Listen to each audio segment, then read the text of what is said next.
سیدنا فاروق اعظم نے ایک دن صحابہ کے بیچ بیٹھے تھے. ہمارے ہاں لوگ پتہ کیا کہتے ہیں؟ وہ کہتے ہیں پیسہ آ جائے، کاروبار چل جائیں، فیکٹریاں لگ جائیں اور معیشت اور معاشرت کے مسائل حل ہو جائیں، کاروبار وسیع ہو جائے، کھیت کھلیان کھل جائیں تو شاید انقلاب آ جائے گا. انقلاب ہمیشہ اچھے لوگوں سے آیا کرتا ہے. فیکٹریوں کے بہتر ہونے سے زیادہ ضروری یہ ہے کہ قوم دیانتدار ہو جائے. کاروبار تو چل ہی جائے گا لیکن اس سے پہلے ضروری یہ ہے کہ لوگ جد و جہد والے ہو جائیں، اخلاق والے، عبادت والے ہو جائیں. حضرت عمر بیٹھے تھے صحابہ کے درمیان، فرمایا بھئی اپنی اپنی خواہش کا اظہار کرو. تو ایک صحابی کہنے لگے میرا دل کرتا ہے میرے پاس بہت زیادہ سونا چاندی ہو، سارا اللہ کے راستے میں خیرات کر دوں.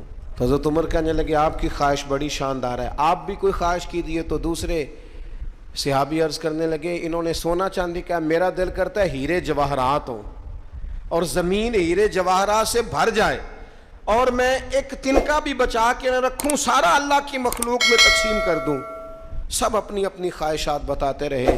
حضرت عمر رضی اللہ تعالیٰ عنہ فرمانے لگے تم سب کی خواہشات بجا ہیں، لیکن اگر مجھ سے پوچھو نا تو میرا دل کرتا ہے زمین بھر جائے حضرت معاذ ابن جبل جیسے لوگوں سے. میرا دل کرتا ہے زمین بھر جائے حضرت ابو عبیدہ بن جراح جیسے لوگوں سے. میرا دل کرتا ہے زمین بھر جائے حضرت سالم مولا جیسے لوگوں سے. میرا دل کرتا ہے ان جیسے لوگوں سے زمین بھر جائے اور میں ان سب کو اللہ کی فرما برداری کے کاموں میں لگا دوں.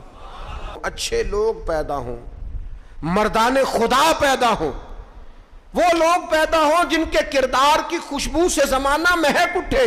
حضرت عمر فرمانے لگے میرا جی چاہتا ہے ان لوگوں سے زمین بھرے اور ان لوگوں کو ہم اللہ کی فرما برداری میں لگائیں.